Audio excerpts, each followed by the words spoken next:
Mr. Chairman. Just like to add to what Dr. Ashraf mentioned earlier about Malaysia having the complete infrastructure for development of Islamic finance, and my institution, the Asian Institute of Finance, is also involved in human capital development. Even though we are looking into financial sector industry overall, but Islamic finance and Islamic banking is also an area that we are looking into.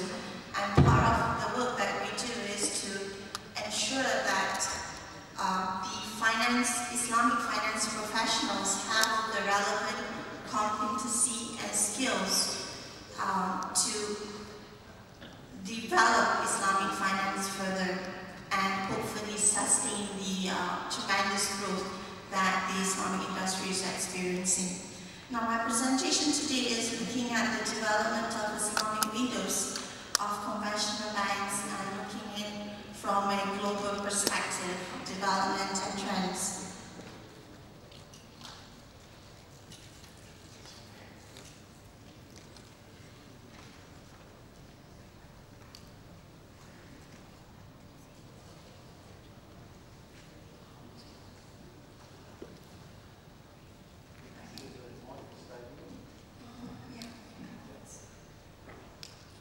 Now, the number of Islamic windows of conventional banks have actually risen to 350. This is a total out of several hundred over Islamic financial institutions operating worldwide, which is actually almost half of Islamic financial institutions. And the rapid expansion of Islamic banking and finance today is actually being promoted through Islamic windows. And we've seen that in a survey of the top 500 Islamic financial institutions, it shows that Sharia-compliant assets in Islamic windows actually rose from 822 billion in 2009 to $890 billion in 2010. And in 2010 alone, there were 18 new banks offering Sharia-compliant funding, and 6 conventional banks started to provide Sharia-compliant funding via Islamic finance windows. And Islamic finance windows have also taken prominence in most jurisdictions. In the UAE, for example, Islamic windows account for about 11% of Sharia-based assets. And in Saudi Arabia, this is about half of the total Sharia-based assets. So you can see the significant contribution of Islamic finance to the total growth of the Islamic banking sector.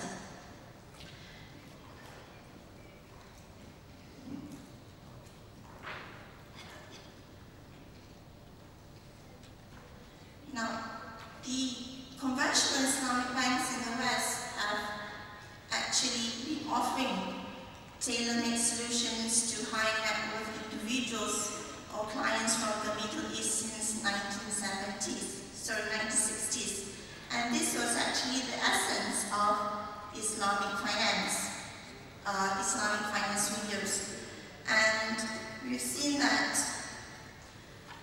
Malaysia actually provides a very good example of how a successful Islamic window model can actually lead to the creation of a fully licensed Islamic banking subsidiary of the parent conventional bank.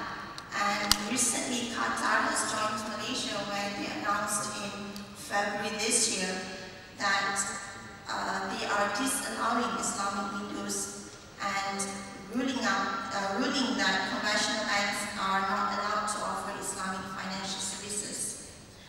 And we've seen other countries where Islamic banking exists, conventional banks are allowed to set up Islamic windows. So there's different jurisdictions having different models of Islamic banking and finance.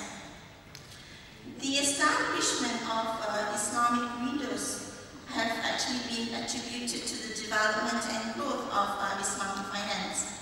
And we've seen that in most jurisdictions, allowing conventional banks to set up Islamic finance has actually been a policy strategy, particularly so when referring to Malaysia.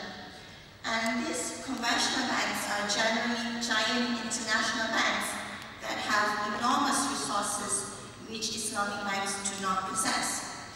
Hence, during the early development of Islamic banking, Islamic windows have actually helped expand Islamic banking using their existing infrastructure in the shortest period and, of course, obviously at lower possible cost. So there is no doubt that Islamic finance industry has actually benefited from the presence of global banks that have established Islamic windows or subsidiaries. However, there are valid issues raised regarding the operations of Islamic windows. For example, Islamic windows are actually seen to have led the development of what we call Sharia-like financial products. And two of the most controversial Sharia-like financial products are tower-based products and Islamic credit cards. And in certain cases, there have been quotation that Islamic windows results in weak Sharia supervision, and hence resulting in commingling of funds between conventional and Islamic. And this is the case put up by the Qatar Central Bank when they announced their ruling in February. According to a press release by the Qatar Central Bank, one of the reasons why they are disallowing Islamic Bank is because of supervisory and monetary policy issues.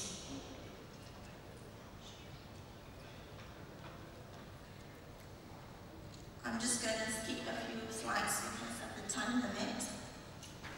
Now, if you look at global trends, you see that in most jurisdictions, the driving force behind the establishment of Islamic windows, as I said earlier, are more of a policy strategy, i.e. to expand Islamic banking industry using the existing infrastructure of the conventional banks in the shortest period of time. And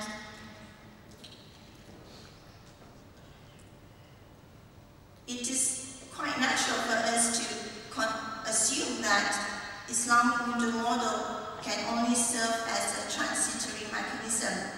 Because with the increased size in the Islamic financial service industry, we see that full-fledged Islamic bankings can make more sense than setting up Islamic windows. And we've seen that several Islamic banks in the like of Raji, Koi Finance House, to name a few, have actually acquired either technology and also sophistication in both structuring as well as operations that match off that conventional bank.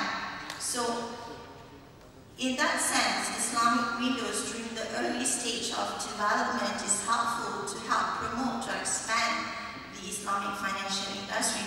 But in time, there should be a roadmap leading to its full conversion.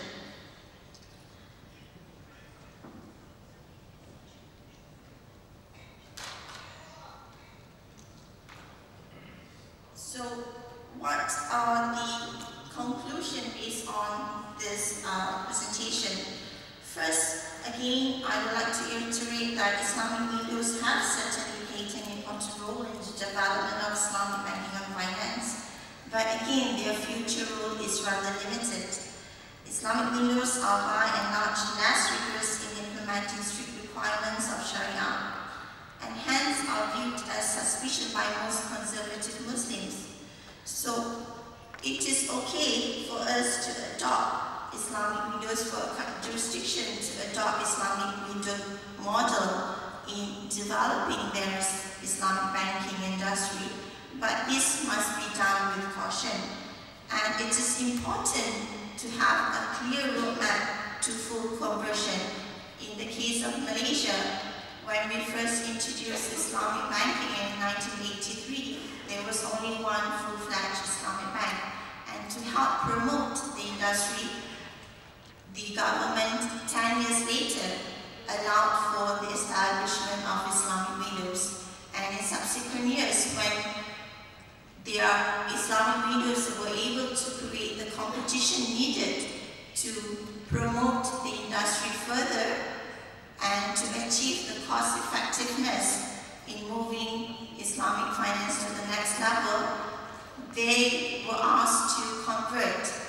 The Islamic windows operating in Malaysia were directed to do conversion to Islamic subsidiary. So, am I okay with time? So, to conclude that, a full, clear roadmap of where you want to take your Islamic banking industry is very important. It should be done on a strategic level, and it should be done on a concerted effort. With that, I thank you.